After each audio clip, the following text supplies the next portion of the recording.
Ouais. Vetu kamibaileu. On a demandé une question en plus.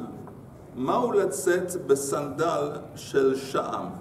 Est-ce qu'on aurait le droit, Yom Kippour, de sortir dans la rue avec des sandales faites de sham? Sham, c'est ce que on met le bouchon de vin. Il est fait de liège.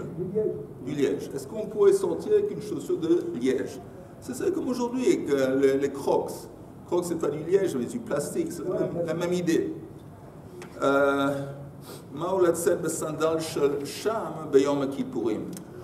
עמד רבי יצחק בר נחמני על רגליו ואמר אני ראיתי את רבי יהושע בן לוי שיצא בסנדל של שם ביום הכיפורים. Il témoigne, Rabbi Yitzhak bar Nachmani, qui l'a vu, Rabbi Yehosha ben Levi qui est sorti avec des sandales de liège pendant Yom Kippour. Ve'amin elei. Et je lui ai dit, Betanit, ou je lui ai demandé, Betanit Tzibour Mai. Vous savez de quel Tanit on parle? Un Tanit Tzibour, quand il y a une sécheresse, il n'y a pas de pluie. Alors, au commencement, c'est les gens simples, c'est les Talmidei Chachamim qui commencent à jeûner s'il n'y a pas de pluie. Et le plus de temps qui passe sans pluie, alors le plus les jeûnes deviennent durs. Les 3 derniers jeûnes, tout le monde fait, et le peuple entier le fait, et on n'a pas le droit de mettre des chaussures de cuir. Alors il demande est-ce que la même chose s'appliquerait qu'on aurait le droit de mettre des chaussures de liège pendant un Tanit Tzibour? Amar lei lo shnayon, aucune différence. La même chose que Yom Kippour, la même chose que ces jeûnes à la fin d'une sécheresse. Amar Rabba bar bar Chana, ani raiti et Rabbi Elazar de min Ninve, sheyatsa besandal shel sham, beta'anit Tzibour. Encore une fois, il a dit, moi j'ai vu un certain Rabbi Elazar de Ninve qui sortit des chaussures de liège, c'était un Tanit Tzibour, v'amin elei b'yom Kippour imai, je lui ai demandé Yom Kippour, est-ce que ce serait permis aussi? Amar lei loshna, pas de différence. Que ça a différence dans le sens que c'est permis. Rav Yehuda nafik bede hitne. Rav Yehuda sorti Yom Kippour. Hitne, c'est sham. Alors là, non. Vous entendez, je me suis trompé. Sham, ce qu'on a dit au commencement, et ce serait plutôt le plastique. Gouma. Et ici, hitne, c'est... Pas de plastique, le caoutchouc. Non, c'est plus ou moins la même chose. Je m'excuse, je ne me suis pas trompé. Pour une fois, je ne me suis pas trompé. Mais le hitne, c'est aussi une espèce de charme, une espèce de liège. Abayan nafik de hutse. Hutse, c'est quoi? C'est des sandales à base de feuilles d'arbres de Atseitama, comment on dit? De palmiers. Les palmiers, ils ont des grandes... C'est du jonc. Non, pas le jonc, les feuilles. Des feuilles de palmier. Oh, Yoel est content de toi. On avait déjà consacré ce cours à ton Refoua Shlema Omi. Ça marchait. Ça marchait. Très efficace. On autre chose, c'est ça que vous aurez donné là. Ah, Rav, on aurait pu demander autre chose tout de suite, on a eu rien. Je sais pas, bon. Rav Nafik, il faut dire Bede Divley. De toute façon, c'est des choses différentes qui ne sont pas du cuir. Rav bar Rabhuna Karir Soudre Akari Benafik. Rav bar Rabhuna mettait un quelconque foulard autour de ses pieds. Il sortait dans la rue avec une espèce de tissu qui était embobiné autour de ses pieds. Metiv Rami bar Chama. Maintenant, il y a Rami bar Chama qui demande une question. On est Yoel à la page Ein Chet, Hamoud Bet, à peu près une dizaine de lignes d'en haut. Metiv Rami bar Chama, Hakitea Yotse Bekav Shelo, Divrei Rabbi Meir, Rabbi Yosei Oser. Kitea, c'est quelqu'un qui n'a pas, on lui a coupé les jambes. Le haleinu. Un coup de jade. Okay. On lui a coupé les jambes et il sort avec un morceau de bois. On appelle ça une prothèse ou non? Oui, une prothèse. Une prothèse. Il a une prothèse attachée au joint de sa jambe, il sort comme ça. Alors, qu'est-ce qui se passe Shabbat? Est-ce qu'il aurait le droit? Parce qu'encore une fois, Shabbat, on a le droit de sortir des habits. Mais est-ce que ça s'appellerait un habit? La prothèse, bah ouais. Alors, la Gemara demande, est-ce que c'est un habit vis-à-vis de Shabbat ou non? Il y a une marloquette. Rabbi Meir, lui, il dit que oui, il peut sortir avec le Shabbat. Rabbi Yossi dit qu'il ne peut pas. Si Rabbi Yossi dit qu'il ne peut pas, ça laisserait entendre que pour Rabbi Yossi, ce n'est pas considéré comme un habit. C'est un truc en plus. Vetane Allah, et c'est enseigné sur ce point, que tous les deux, aussi bien Rabbi Yossi que Rabbi Meir, shavin she'asur latzet bo b'yom kippourim, que c'est interdit de sortir avec ses chaussures pendant Yom Kippour. Qu'est-ce qu'on voit? On voit que selon Rabbi Yossi qui dit que la prothèse, ça ne qualifie pas, ce n'est pas considéré comme une chaussure. Néanmoins, c'est interdit de sortir avec pendant Yom Kippour. Or, la question se demandait, alors, les sandales de liège ou de caoutchouc, même si ce n'est pas considéré comme une chaussure à part entière, on voit que Rabbi Yossi dit, néanmoins, c'est interdit de sortir avec Yom Kippour. Ça, c'est la question que demande la Gemara. On voit encore une fois que Rabbi Yossi, en dépit du fait que dans le contexte Shabbat, il dit que ce n'est pas une chaussure à part entière, ce n'est pas un habit, c'est un truc, c'est un cli en plus, c'est comme s'il portait un cli, donc c'est interdit de sortir Shabbat. Et il dit aussi, alors, donc oui, il va sortir permis. Et interdit de sortir. Et néanmoins, il dit que c'est aussi interdit de sortir. Non, c'est pas néanmoins. S'il pense que c'est interdit le Shabbat, à plus forte raison à Yom Kippour. Oui, il a raison. Le Shabbat Kippour, c'est le Shabbat des Shabbats. D'accord. Mais alors si on interdit ça, ça veut dire que la personne, il faut qu'elle sorte pieds nus. Il n'a pas de Ça, c'est une bonne question. Non, mais moi j'ai vu quelqu'un qui était sorti pieds nus une fois. On va voir. Mais regardez juste le Rashi.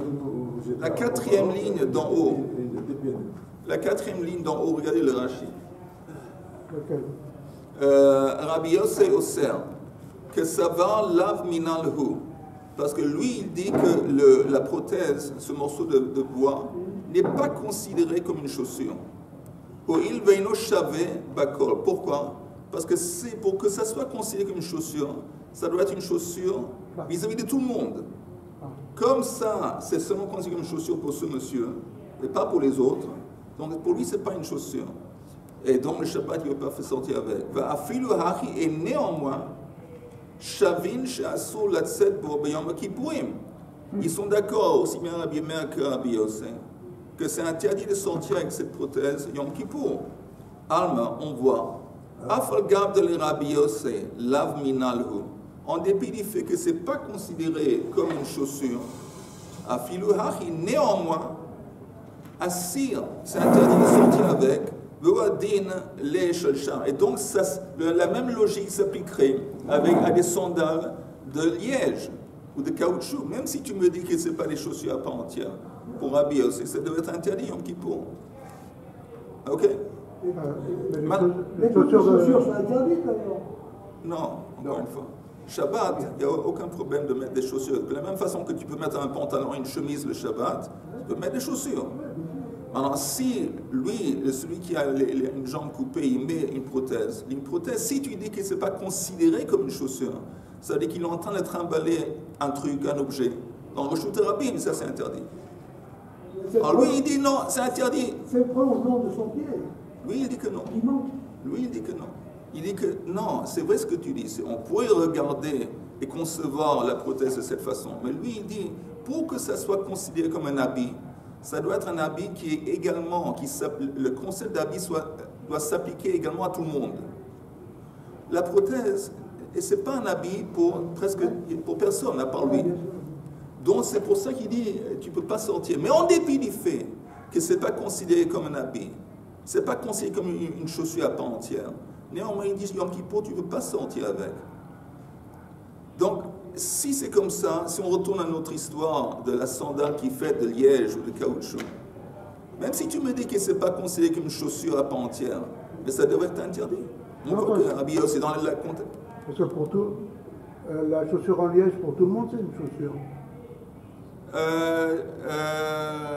Non. Tu entends? Parce que, disons, la majorité des gens, surtout à l'époque, disons, ils ne s'habillaient pas avec des chaussures de liège, ils mettaient des chaussures de cuir. La majorité. C'était un truc, disons, que c'est seulement les beatniks, les hippies, qui faisaient ça. Il n'y avait pas beaucoup à l'époque. Et les Israéliens. Alors, l'Agma continue. J'étais une fois avec un guide touristique quand j'étais au Maroc.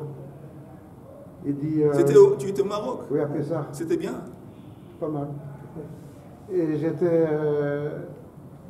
Il a dit, notre guide qui est israélien, il a dit comment on reconnaît les Israéliens, les groupes d'Israéliens.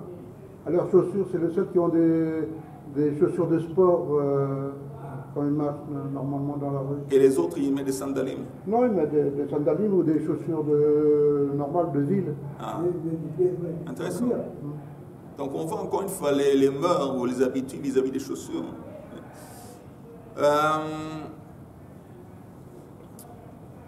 Ok, on est où? Amar Abaya. Hatam deit beik titin ou mishum tanug. Il dit non, là-bas c'est différent. Ça n'a rien à voir avec est-ce que c'est lui qu'on sait comme chaussure ou pas. Parce que là-bas, la prothèse, entre la prothèse et la jambe, il a mis comme du coton. Tsema-geffen, comment on dit tsema-geffen? Coton. Du coton. Pour protéger, pour faire le bois. Voilà. Et ça, il y a un problème de ta'anoug. Ta'anoug, c'est du plaisir. Il faut qu'il souffre. Et il éprouverait peut-être un plaisir. C'est toujours la race, hein? Hein?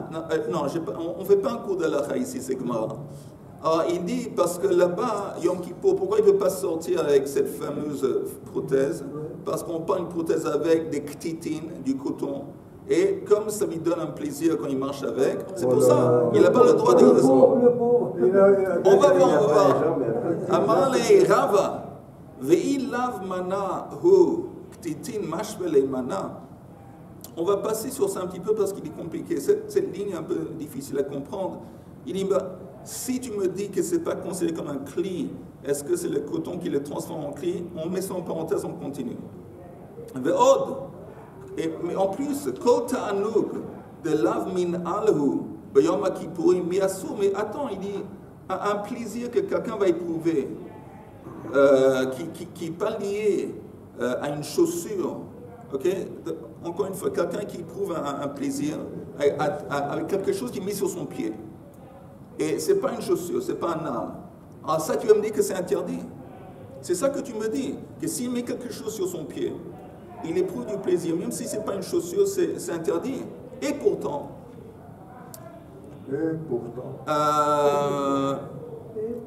Veha Rabba Bar Rab Huna Haba Karich Sudara Akari Benafik. Par exemple, l'exemple qu'on avait donné en haut, que Rab Bar Rab Huna, il embobonnait, il mettait autour de son pied un bad, un tissu. Il sortait avec. Le tissu, c'était confortable. Il y mettait beaucoup. Et néanmoins, c'était permis.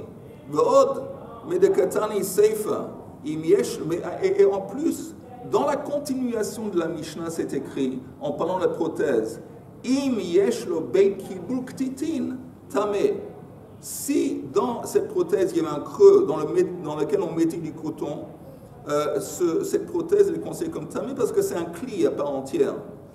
Alors ça veut dire que si dans la seifa, la continuation de la Mishnah, on parle de ktitin, de coton, ça laisse entendre michlal de reisha lav bedeit le ktitin askinan. Au début, on n'est pas dans un scénario où le morceau de bois, la prothèse, il y a du coton. Vous êtes d'accord? Si dans la fin, on dit, et s'il y avait du coton, alors là, ça transforme la prothèse en cli, ça laisse entendre qu'au début, on parle d'une prothèse où il n'y a pas de coton. Et là, Rav, il dit, en fin de compte, tu sais, toute l'histoire, la marloquette sur la prothèse, ça n'a le Shabbat, s'il peut sortir oui ou non avec la prothèse de Shabbat, ça n'a rien à voir avec si c'est considéré comme une chaussure ou pas. Rien à voir. Alors, si ça n'a rien à voir, si c'est considéré comme une chaussure ou pas, quel est le sujet de la marloquette? L'olam de Huli Alma Mina Lehu. Tout le monde serait d'accord que cette prothèse, oui, est considérée comme une chaussure. Ou be Shabbat, be Haplige. Et dans le contexte de Shabbat, ils se disputent sur ce point. Mar savar gazrinan dilma mishtamit ve'atei la'atuye daledamot. Il y a quelqu'un qui dit qu'il ne peut pas sortir avec parce que à l'époque, la prothèse, elle n'était pas rattachée à la jambe d'une façon tellement solide. Il y avait toujours le risque que ça allait tomber. Et si ça tombe, alors là, il y a un risque qu'il va le ramasser et il va le transporter dans les damot, dans le Rishut Rabim. Ça, c'est un chilul Shabbat. Donc, à cause de ça, Rabbi Yosef va dire qu'il ne peut pas sortir avec le Shabbat. Pas parce que ce n'est pas considéré comme une chaussure. Mais Mar Savar le Gazrinan, et l'autre dit non, on n'a pas peur que ça va tomber, on n'a pas peur que si ça tombe, il le ramasse. Et donc, tout ça pour nous dire que oui, la prothèse serait considérée comme une chaussure, et donc ça n'a rien à voir avec la chaussure de liège, parce que c'est possible que la chaussure de liège, c'est permis, parce que ce n'est pas considéré comme une chaussure à part entière. Aujourd'hui, oui. Aujourd'hui, c'est moutard. Aujourd'hui, la chaussure de liège ou de caoutchouc, c'est moutard. La prothèse. Ah, la prothèse aussi, oui, c'est moutard. Pourquoi c'est moutard? C'est considéré comme fixe. C'est considéré comme il avait dit Shlomo, avoir une continuation de la jambe. Et en plus, aujourd'hui, la façon que c'est construit, il n'y a aucun risque que ça va se tomber, se disconnecter et qu'il va le ramasser et le porter. Ok. Tanu Rabbanan. Un autre sujet. Chaim, c'est un autre sujet. Maintenant, tu vas pouvoir te réveiller et tu vas te surmonter comme un lion en pleine... Tanu Rabbanana, Tinokot Mutarin Bekulan. Les enfants, les petits-enfants, ils ont le droit de faire toutes les choses qui nous sont interdites en tant qu'adultes. Les Tinokot, ils ont le droit, à part Chutz Meneilat Sandal, à part les chaussures. Il ne veut pas mettre des chaussures de cuir. Alors la Gemara demande, Maishna Neilat Sandal, pourquoi en fin de compte la chaussure leur serait interdite? Aux enfants, les autres interdits sont permis. De Amre Inshei Abdoulay. Parce que les gens risquent de dire que c'est des adultes qui leur ont mis des chaussures. Maintenant, un adulte n'a pas le droit à apparemment assister à un enfant, aider un enfant à faire quelque chose qu'un adulte qui est interdit à un adulte à faire. C'est pas le cas pour la nourriture. Ah. Alors la Gemara dit Hanach Nami. Alors les autres interdits aussi. Amrei Inshei Abdoulay.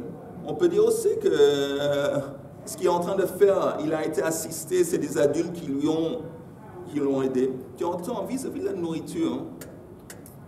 La nourriture, c'est l'enfant, il est très capable de manger tout seul. On ne parle pas d'un bébé. Il est capable de prendre la cuillère, de manger tout seul. Il n'y a pas besoin nécessairement qu'un adulte lui mette ça avec une cuillère dans la bouche. Un bon guide qu'il a 1 an et demi, 2 ans et qu'on a besoin de lui faire. Oh, ça c'est différent. Ça c'est différent. Et là, de toute façon, il ne va pas mettre des chaussures de cuir. Non, mais c'est qu'il y a un élément particulier symbolique dans l'interdiction des sandalies par rapport à la nourriture ou par rapport à se laver pour l'enfant.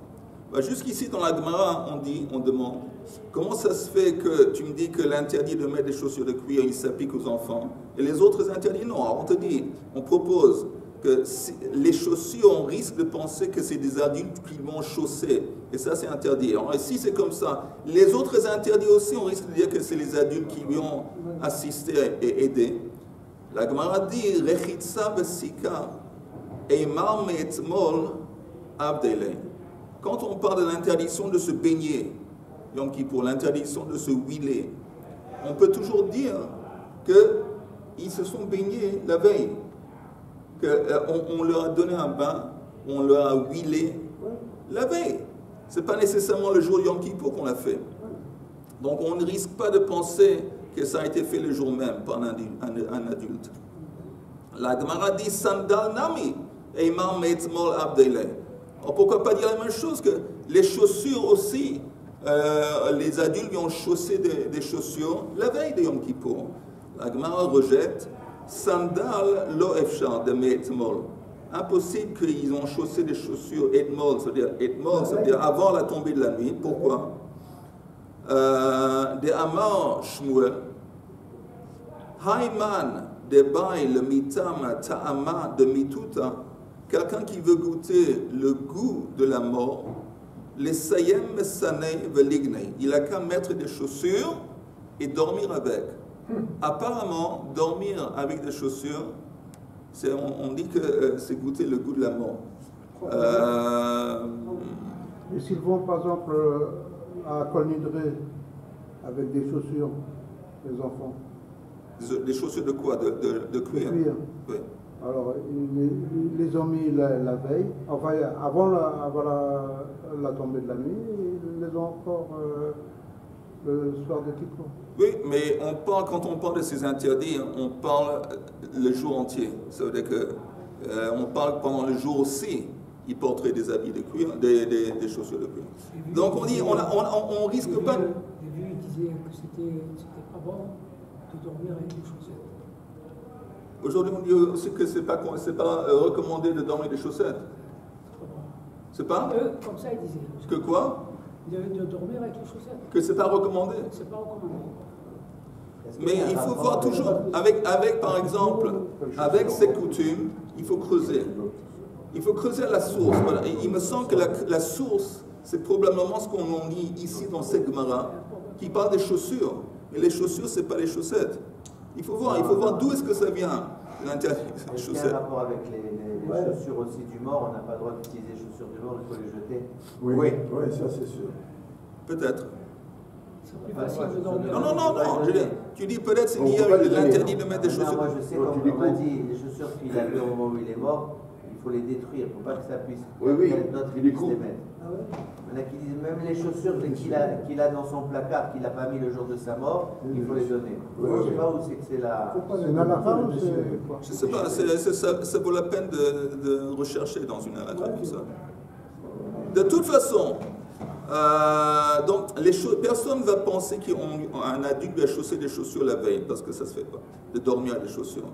Veha mutarin lechatrila ketanai. Mais dis, attends une seconde, tu me dis, si on risque de penser que, par exemple, baigner, huiler et compagnie, c'est l'adulte qui lui a fait ça la veille. On n'a pas besoin de tout ça. On sait que lechatrila, il a le droit pendant Yom Kippour, de se baigner. Et l'adulte aurait le droit de baigner son enfant.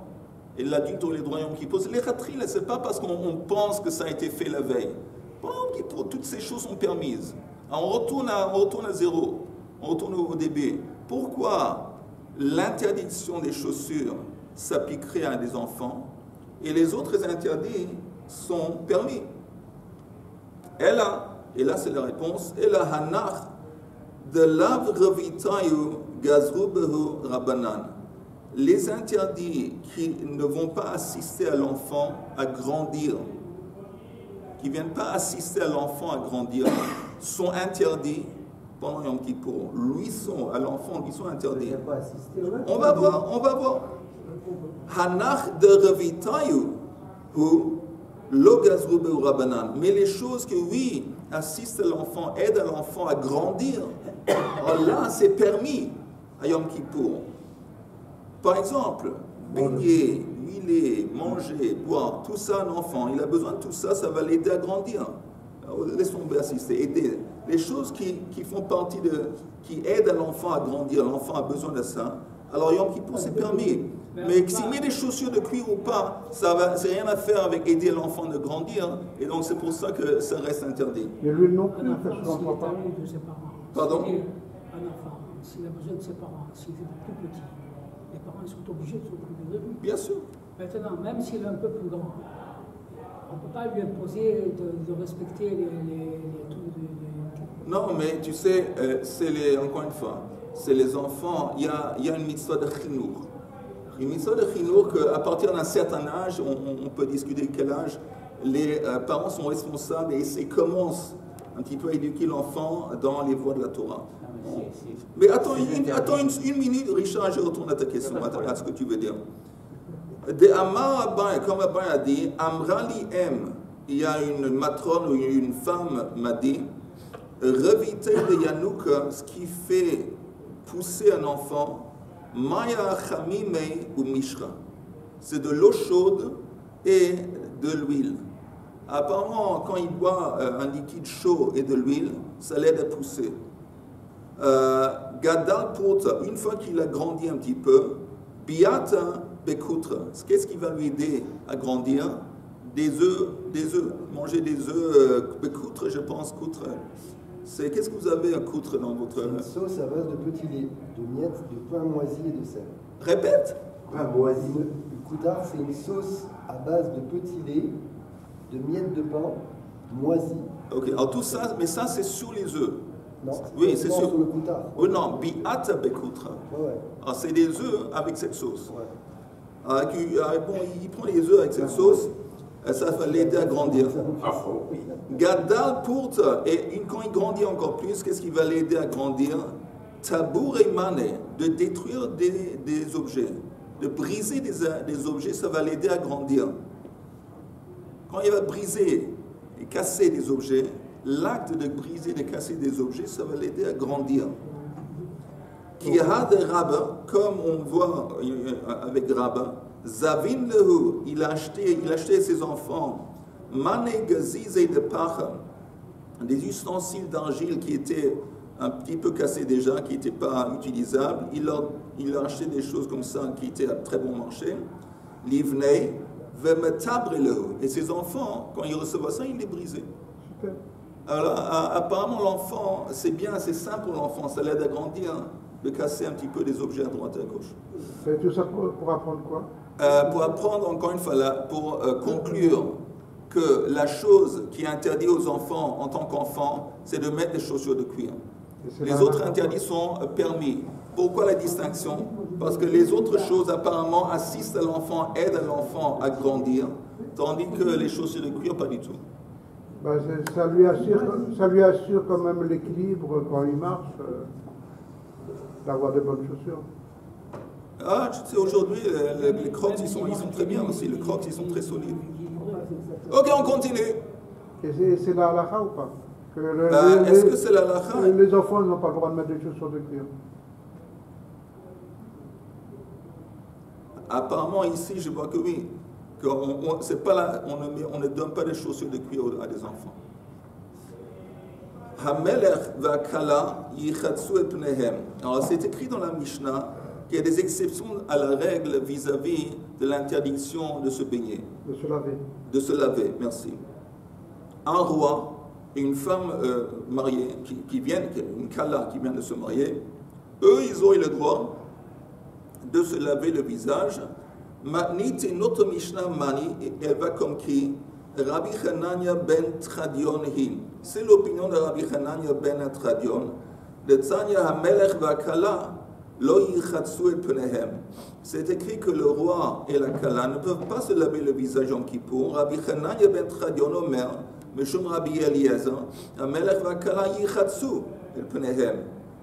Lui, il n'est pas d'accord. Il dit que oui, ils auraient le droit de se laver le visage. Achaya, une femme qui vient d'accoucher, l'otinol est un sandal, elle ne peut pas non plus chausser une chaussure de cuir. Yom Kippour, Rabbi Hanania ben Tradion Omer, Meshum Rabbi Eliezer, Achaya tinol est un sandal. Maïtama, quelle est la raison? Melech, Meshum dichtiv, Melech beyofio, techezena einecha. Un roi, ça fait partie intrinsèque d'un roi qu'il doit être toujours présentable. C'est le début de la chute. Pardon? C'est Oui. le début de la chute.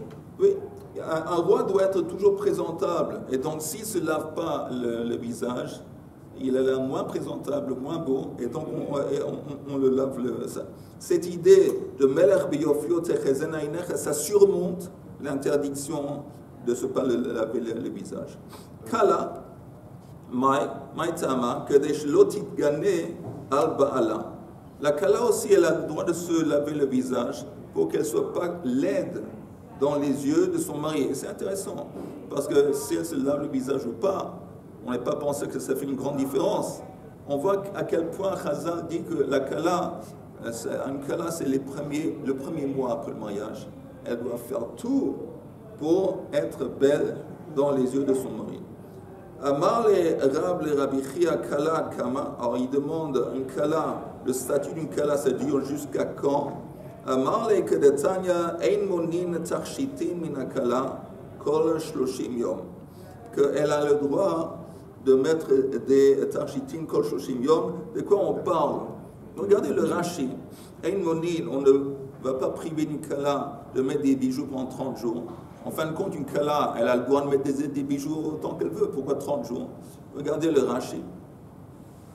Braitahi, c'est une Braita dont on parle. Ou maitinen la bereish betula niset bektubot. Ça vient de Masechet Ktubot. Arish aya tovro tivro tavuar veyeino mazug. Ils ont arrangé le festin d'un mariage. La viande a été égorgée, le vin a été, tout est sur la table, et subitement, lo aleinu vemet aviv shel chatan o ima shel kala. Et c'est possible que subitement le père du chatan est décédé, la mère de la kala est décédée. Qu'est-ce qu'on fait? Je ne sais pas pourquoi on parle de ça. Machnisin et amet le cheda. Alors qu'est-ce qu'on fait? On met le maître à part dans une pièce.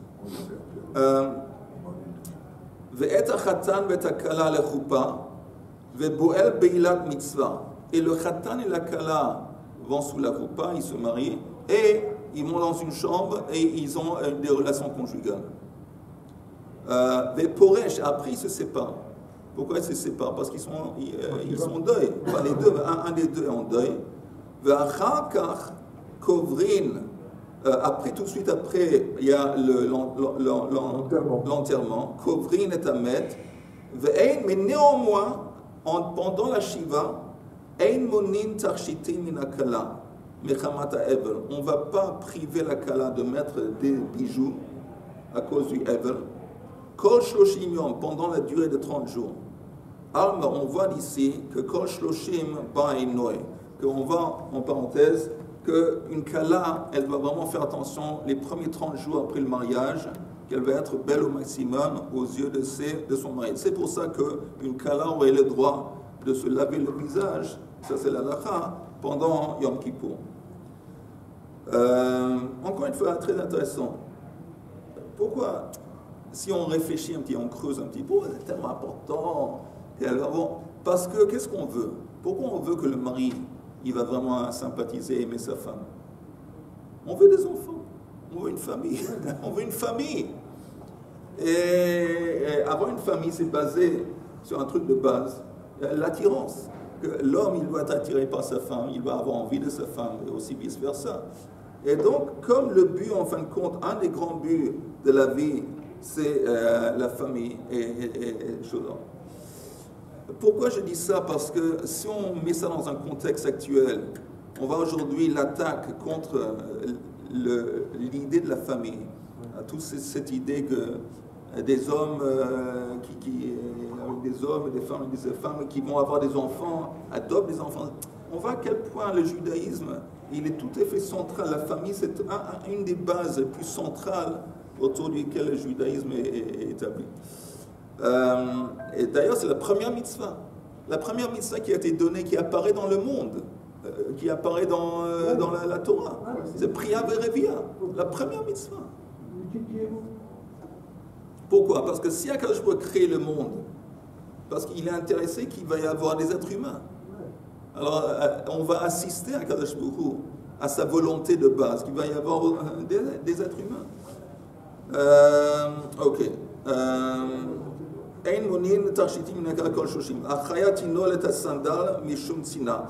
Une femme qui vient d'accoucher, elle aurait le droit de mettre des chaussures de cuir. Pourquoi? À cause de Tsina. Parce que comme son système immunitaire n'est pas très fort, après qu'elle a accouché, elle est très faible, on ne veut pas qu'elle va attraper froid si elle se promène pieds nus. Elle a le droit de mettre des chaussures de cuir. Amar Shmuel ve'im mechamat sakanat akrab mutar. Et si Shmuel dit, ça c'est la halakha, s'il y a le doute, un doute, qu'il y a peut-être par terre un scorpion, un serpent, quelque chose qui peut piquer et faire du mal, alors tout le monde aurait le droit. Laisse tomber la kala et la chaya et tout ça. Tout le monde aurait le droit de mettre des chaussures de cuir parce que le chachash de pikur nefesh, ça surmonte tout.